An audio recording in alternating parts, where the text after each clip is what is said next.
bitta kichkina obyektimizga chiqqan ikkita dona detalni borib qo'yib yuborish kerak bo'ladi. Shuni kesib, xudo xolasa, valsovka apparatlarimizda mana ko'rsatib o'tamiz. Bukib, buni dumaloq qilib, o'sha yoqqa olib borib o'rnatib beramiz. Ko'pchilik bizdan so'raydi, Alkipon mahsuloti qanaqa qilib kesiladi deb. Oddiy lezer pichoq yordamida 5-6 marta yurg'izib kesiladi. Hozir kesib ko'rsatib beraman.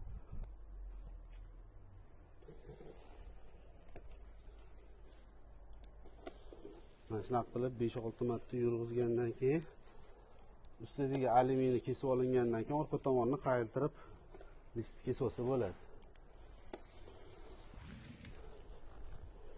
Hop, mana shunaqa qilib 5-6 marta yurg'iziladi. Oddiy pichoq yordamida kesiladi. Ustki tomonda tekis material bo'lsa bo'ldi. Bizda hozir plastik bor ekan, bu sexda endi shunga plastik qo'yib kesib olamiz. Sharoitdan kelib chiqib.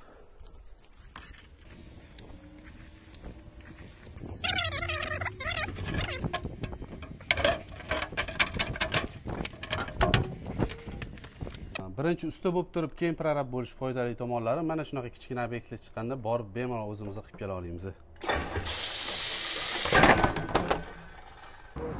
Boyagi obyektimizni bitta mana zashni bidonchalarni silib tashlaymiz.